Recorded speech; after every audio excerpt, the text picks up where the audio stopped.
Selamat datang di podcast kreatif.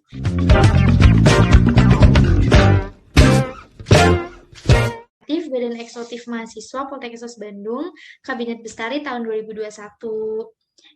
Jadi ini adalah episode pertama dari podcastif ini. Kita bakal ngomongin tentang cuan nih, tentang emang bisa gitu, media sosial bisa menghasilkan cuan gitu.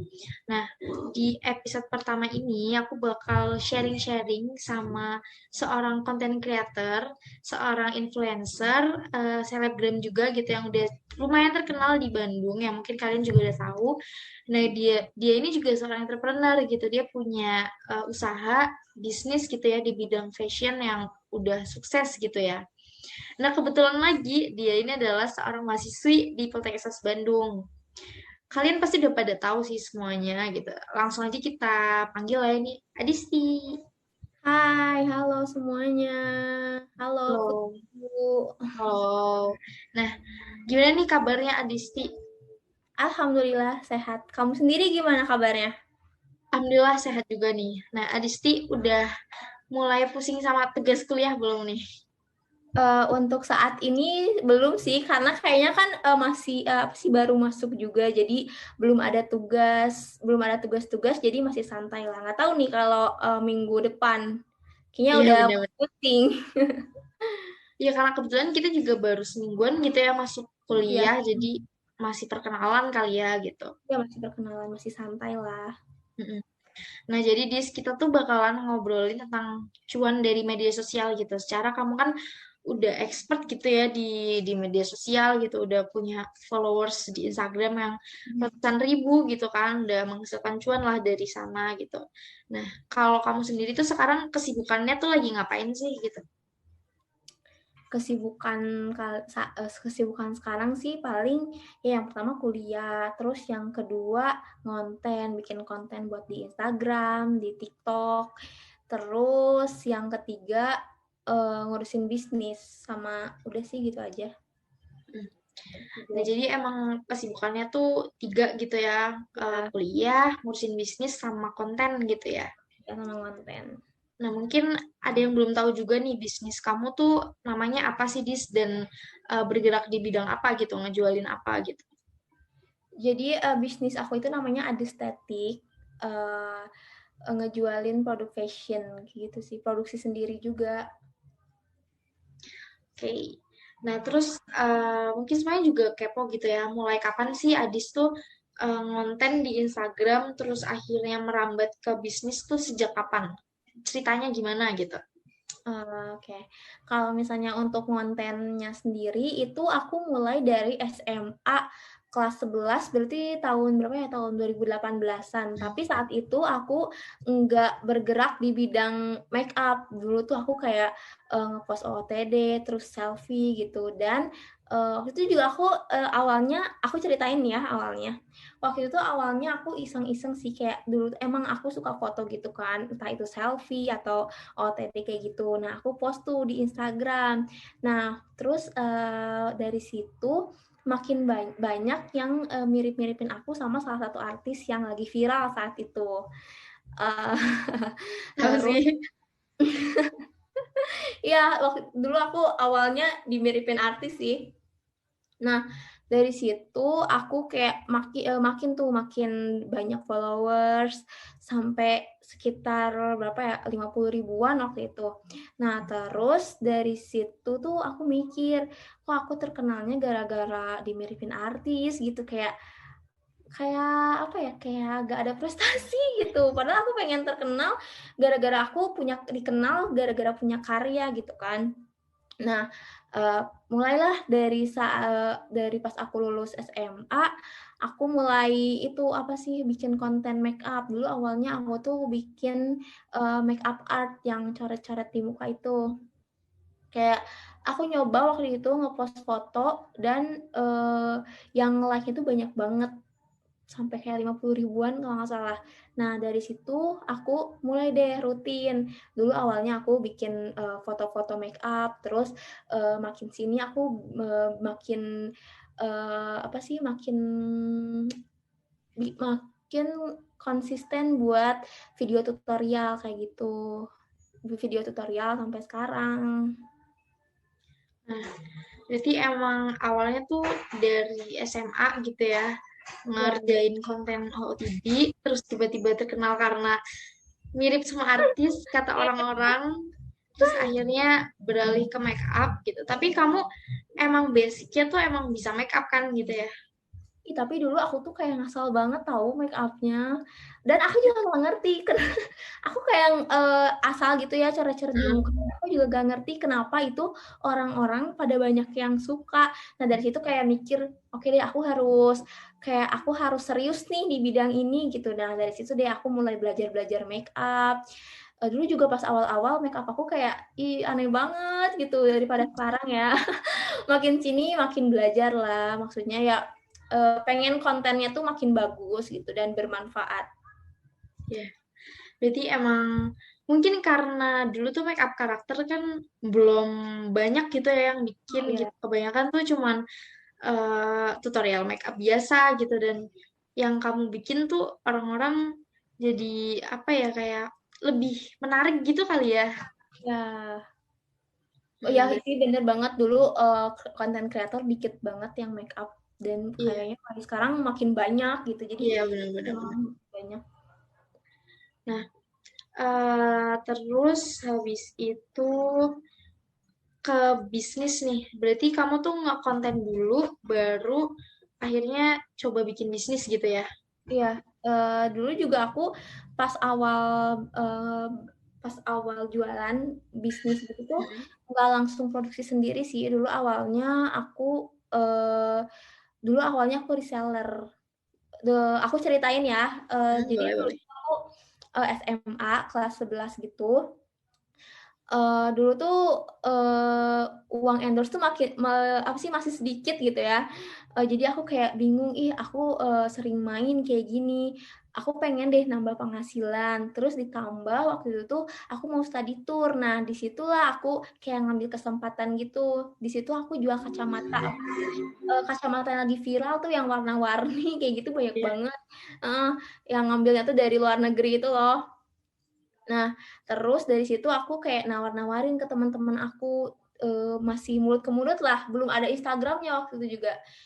Nah, dari situ aku jualan dan belum pakai modal, kayak masih sistem pre-order gitu loh. Terus, nah alhamdulillah dari situ antusias teman-teman aku banyak yang beli.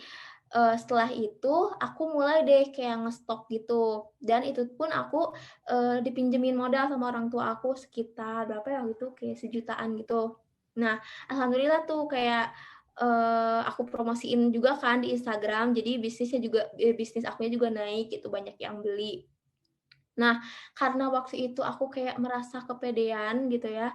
Dulu tuh aku kayak nggak belajar banget, eee ilmu tentang bisnis tuh nol banget, jadi asal aja gitu ngejualin. Nah, dari situ aku mulai jualan aku sepi, karena waktu itu juga aku nggak ngelakuin iklan, pokoknya ya asal lah, cuma cuma ngejual-jualin doang gitu, kayak bikin konten juga asal-asalan di Instagram waktu itu. Pokoknya ngasal banget lah, masih pakai kamera HP seadanya. Nah, dari itu aku mulai belajar, kayaknya aku nggak bisa deh kayak gini terus. Terus mungkin juga waktu itu, orang-orang udah pada tahu kalau aku tuh ngambilnya dari, nggak apa-apa ya nyebutin brand. Nah, dulu tuh aku ngambilnya dari Shopee luar negeri gitu, dan mungkin orang-orang juga udah pada tahu, jadi kayaknya mending langsung beli beli dari beli langsung dari luar negerinya aja gitu kan, lebih murah. Dari situ aku mikir gimana ya aku harus tetap jualan gitu. Dari situlah tahun 2000 berapa ya, 2020 pas awal-awal Covid tuh yang PSBB, aku mulai tuh ngeberaniin untuk ngeproduksi sendiri. Walaupun itu juga banyak banget hambatannya, apalagi pas PSBB. Sempet juga waktu itu kayak ditipu konveksi, sampai sekarang tuh nggak tahu kain sama uangnya dikemanain, tapi nggak apa-apa lah ya, dijadiin pelajaran. Nah, alhamdulillah tuh berjalan sampai sekarang ada statik, walaupun produknya juga belum sebanyak brand-brand lain gitu. Oke, jadi emang pengalamannya banyak banget gitu ya perjalanannya gitu. Apa apa jadi banyak pelajaran gitu ya dari yang tadi tipu dan lain-lain gitu. Nah, terus tadi kan kamu sempat cerita gitu kalau awalnya tuh kamu reseller dulu, terus setelah itu baru kamu mutusin buat produksi sendiri. Nah, boleh di-sharing nggak sih gitu? Mungkin lebih menguntungkan yang mana gitu kalau menurut kamu tuh? Kalau menurut aku sih lebih lebih menguntungkan produksi sendiri, cuman struggle-nya juga lebih berat yang produksi sendiri sih menurut aku. Karena kan kalau produksi sendiri kita harus nentuin eh, apa ya namanya tuh, harus cari kain, harus pokoknya kesana kesini sendiri gitu ya. Kalau misalnya reseller kan kayak kita tinggal beli, datang, udah jualin. Kalau misalnya produksi lebih sulit tapi keuntungannya juga lebih banyak, sama kayak lebih puas sih punya punya brand sendiri, produksi sendiri gitu, kayak lebih puas gitu. Iya benar-benar benar. Nah terus tadi kan ada sempat ditipu dan lain-lain gitu ya. Ya. Nah terus gimana sih cara kamu buat pasti ada apanya ya, ada sebelnya gitu ya, ada betenya, ada malesnya gitu kan Hmm. ngejalin bisnis apalagi abis ditipu gitu. Nah, cara kamu gimana sih gitu buat semangat lagi gitu buat ngejalin bisnis atau mungkin di kontennya gitu?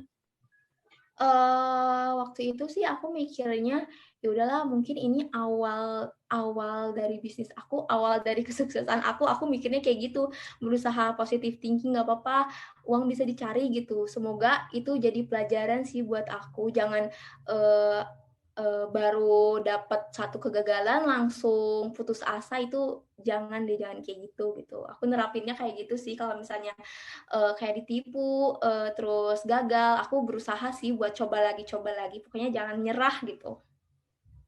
Iya bener-bener bener. Terus buat bisnisnya sendiri nih, kamu tuh strateginya gimana sih gitu biar banyak yang lihat atau banyak yang beli gitu? Ada strategi khusus nggak sih yang kamu lakuin gitu?